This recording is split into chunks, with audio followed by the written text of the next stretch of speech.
Thank you, choir.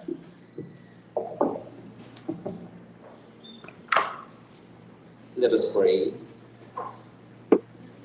May the words of my mouth and the meditation of my heart, O God, be acceptable unto you, O Lord Jesus Christ.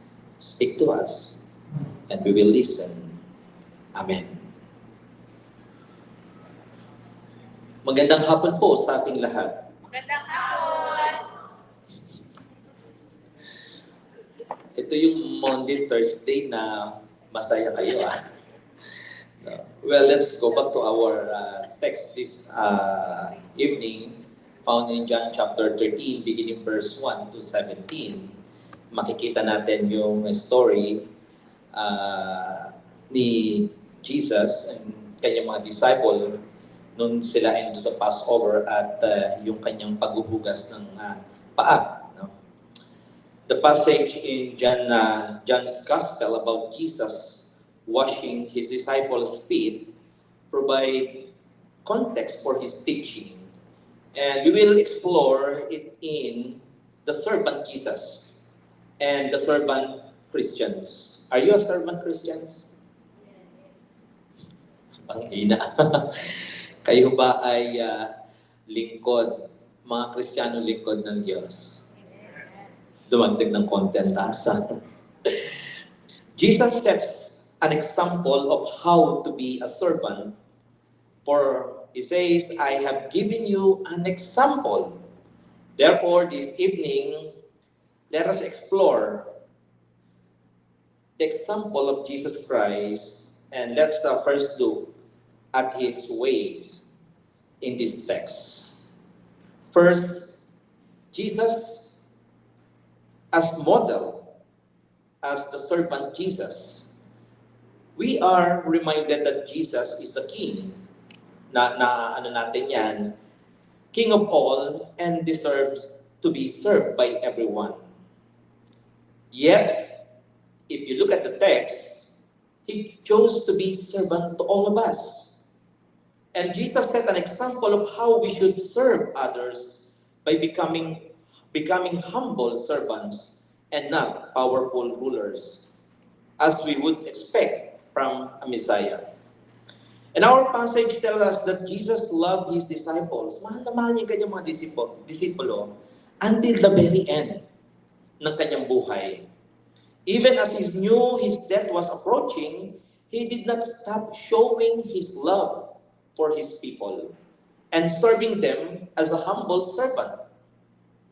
Well, one day Jesus and his disciples gathered for supper in upper room after traveling from Bethany. And you know, their feet were dirty from wearing sandals on the dusty roads.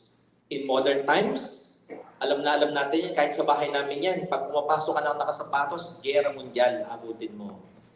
No? How much more sa inyo siguro? Iwanan niyo sapatos niyo sa labas.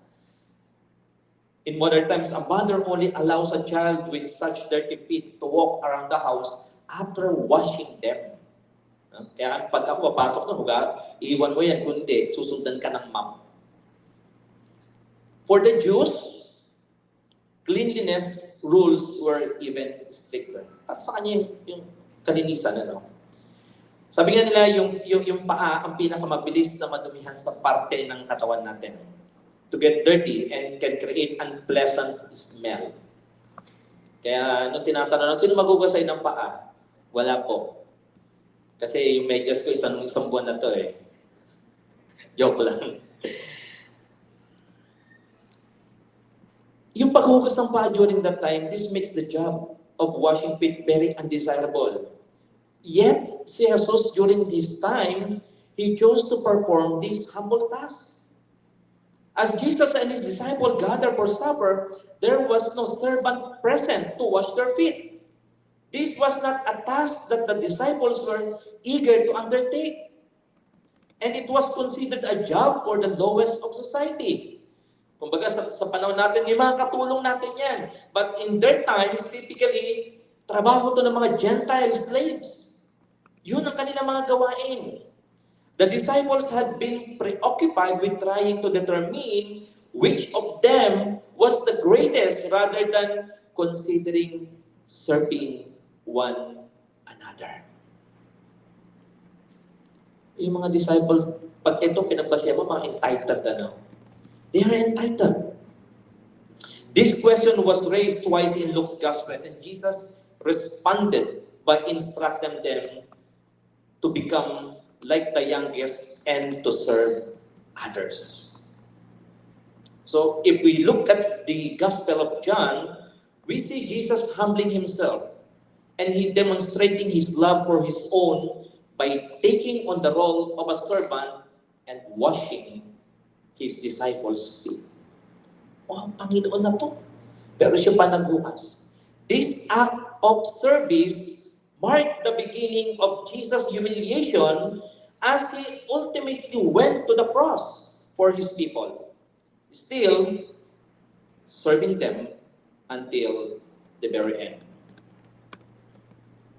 Sabi niya nung isang commentary dito sa ginawa ni Jesus, it is Christ's humiliation, that low condition wherein he, for our sakes, emptied himself of his glory, took upon him the form of a servant in his conception and birth, life and death, and after his death until his resurrection. So when Jesus approached Peter to wash his feet, Peter could not accept it. He witnessed his Lord humbling himself to the lowly position of a foot washer, while the other disciples remained silent. And take note, Peter was a man who could not keep his thoughts to himself. Sinasabi niya yung kanyang nasa sa loob. At malakas niya itong binanggit sa Panginoon. And Simon Peter initially asked, Lord, do you wash my feet? Nung sumagot si Jesus, if I do not wash you, you have no share with me. Simon Peter responded, Lord, not only my feet, but also my hands, and even my head. Yung salita ng Panginoon, if I do not wash you, you have no share with me. You see, yung salita na lang ng Panginoon na yon, makikita natin yung exclusivity of Jesus Christ as the only way to eternal life. Sabi niya, if I do not wash you, you have no share with me. Exclusive na para sa Kanya lang, na walang iba na ibinigay na pangalan sa sino ng langit sa ikaliligtas ng lahat kundi sa Panginoong Jesus. The only way to eternal life. Jesus is the only way.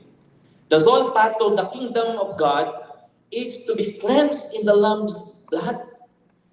There are no many ways to the, sabi niya nga dito, summit of the mountain, but only one path that leads to heaven. All other ways lead the proud climber to a fatal fall. But the cleansing of sins comes only through Jesus Christ. Now, what is the lesson na makikita natin dito, mga kapatid? Jesus was a leader. Isa siyang, ano yung leader sa Tagalog? Ha? Pinuno. O sige, yun na yun. Isa siyang pinuno o tagapagpasunod. But he took on the role of a servant as he washed his friends. Eh, sino ba sa atin ng pag nasa posisyong kayang-kayang gawin ito? At look at Jesus. In verse 5, binilisan niya. He then called them to do the same. Sabi niya, pagkatapos niyang hugasan, sabi niya, gawin niyo kung ano yung ginawa. Let me paraphrase the word na sinabi, kung ako ang inyong guro, ginawa ko ito, dapat gawin niyo rin ito sa iba. I have set you an example that you should do as I have done for you. And in an even greater act of sacrifice, he laid down his life, dying on the cross. And out of mercy and love, he gave himself that we might enjoy the fullness of life. Friends, this act of love was for all people. Yung pagmamahal na pinakita ng Panginoon ay para sa lahat ng tao. Para sa iyo, para sa akin, para sa ating lahat. Through Jesus Christ, we can be cleansed of our sins and become servants of God. Friends, let's follow His example and become servants to others. That is Christ's model. Jesus as servant. And second, the servant Christians. He is referring to us. And Christ's example of humble service, sabi niya, should be a reality in our lives. Dapat nagiging totoo sa ating buhay yung paglilingkod. Alam nyo, merong isang church kaming nadistinuhan. Hindi ko naman sasabihin yung church kasi kilala niyo yung church. Kasi dito lang naman niya sa QC Pace eh. May isa kami simbahan nung kami ay nadistino doon. Merong isang gawain ng mga workers, parang annual, workers fellowship, basta meron isang gawain doon. Meron dong isang asawa ng pastor na nagmamap, nagdidinis. Nakita siya ng isang matandang pastor at ang sabi sa kanya, bakit ikaw ang nagdidinis dyan? Bakit kasama ka itong nagdidinis? Bigyan mo naman ng dignidad yung mga asawa ng pastor. Wow! Yung salitang ito na bigyan mo naman ng dignidad ang asawa ng pastor sapagkat nahihiya sila ng mga asawa ng pastor ay nagmamap. Nagmamap. Alam nyo, sa tanang buhay ko, isang kabataan lang hindi ko makalimutan sapagkat nung ako'y na-destino doon sa simbahan na yon. Nung minsan na kailangang maglinis ng church. Although, kinukwento ko doon sa mga scholars natin, nung time namin dito sa Puno UMC, nung nandun sa kabila, bahagi kami ng mga kabataan naglilinis ng simbahan. Naalala niyo pa yung natin din, kasama kaming naglilinis ng simbahan doon sa kabila.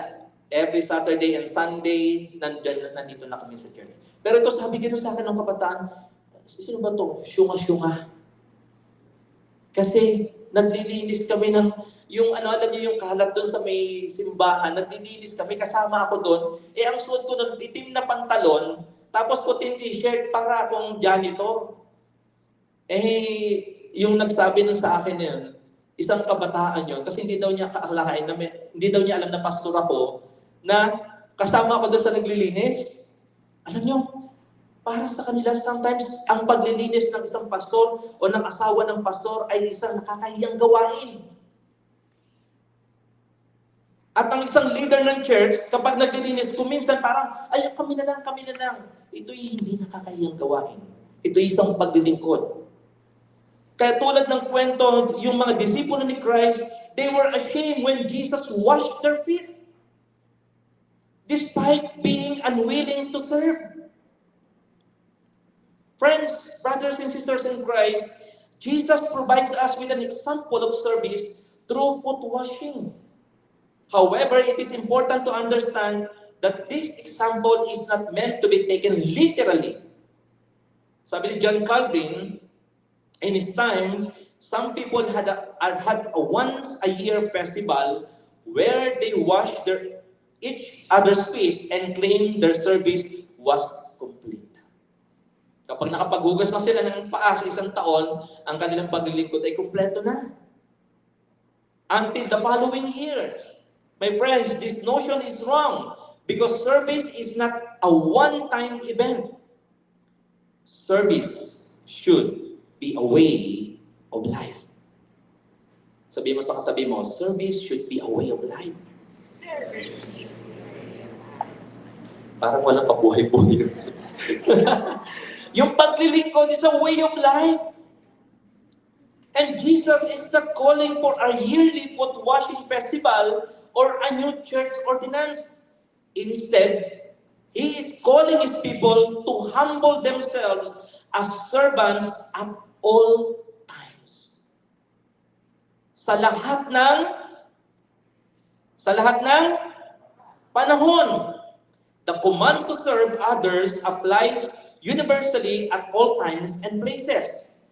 And we as Christians are called to serve others just as the Lord Jesus Christ. It is important to note that Jesus washed the feet of all his disciples, including Judas Iscariot. Alam niyo na ibig ko sabihin? Di ba? Even though he knew that Judas would betray him, hinuhasan pa rin niya yung paa. This act of service was indiscriminate. And we are called to serve all people, not just Christians, our families, or people we like. Di ba, Ate Ben? Dito naman. Di ba? Alam nyo, kanina habang binabasa ko to, biglang may nag-pop up sa FB ko. I don't know kung nabasa nyo to. Allow me to share this post sa FB. Sabi niya, hours before the death of Jesus, Judas ate too. Jesus feed Judas too. Jesus washed Judas' feet too. Sabi I struggle to fathom what kind of love this is. A love that would wash the feet of a traitor. A love that could forgive even the vilest betrayals. Honestly, I struggle to comprehend it. And then suddenly I realized that I am Judas too. And in that moment, I am thankful, altogether overwhelmed, that Judas ate too. Friends, sabi niya, the true test of Christianity is not about loving Jesus, but loving Judas. Parang bigat, no?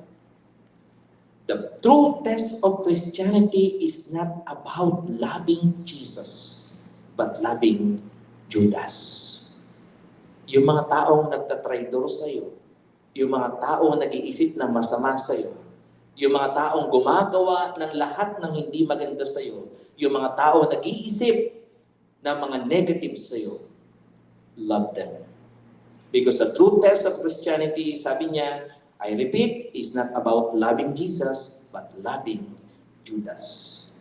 Showing love to someone like Jesus is so easy. But loving someone hard to love, a sinner like Judas, is different. That's what following Jesus is all about. You know, meron isang illustration, sabi niya rito. In a tradition starting, ito sa devotion to, makikita niyo ito. Sabi niya, in a tradition starting as early as the 30th century, members of the royal family in the United Kingdom give gifts to people in need on Maundy Thursday, the day before Good Friday. The practice is rooted in the meaning of the word Maundy, which comes from the Latin mandatum or command. The command being commemorated is the new one that Jesus gave to his friends on the night before he died. Love one another. As I have loved you, so you must love one another, even if you have Judas in your life. Even if you have Judas in your life. I repeat. So the tradition of the British royal family serving people in need continues as a symbol of following Jesus' great example. We may not have been born into a place of privilege, but when we place our faith in Jesus Christ, we become members of His family. And we too can show our love by living out His new command as we depend on God's Spirit to change us from within. We can reach out to others with care, affirmation, and grace. Friend, foot washing is just an example. And it does not limit our good deeds or servanthood to foot washing. Our list would be concise if we were limited to only doing the good deeds explicitly commanded in Scripture. Instead, the example of foot washing sets up a principle by which we should perform various good deeds as servant Christians. As I end, our Lord Jesus Christ called us to be servants. Just as He willingly served others, therefore, we as a Christian, we should also serve others willingly. Mga kapatid, as Jesus said, a servant is not greater than his master. Therefore, we should not consider ourselves more significant than Jesus. He humbled, and we should follow his example. Let us pray that the Lord continue to give us a servant's heart so that we may live a service lifestyle na ito ay sabi natin kanina sa way of life na gagawin natin for the glory of our Lord Jesus Christ. In the name of the Father, and of the Son, and of the Holy Spirit. Amen.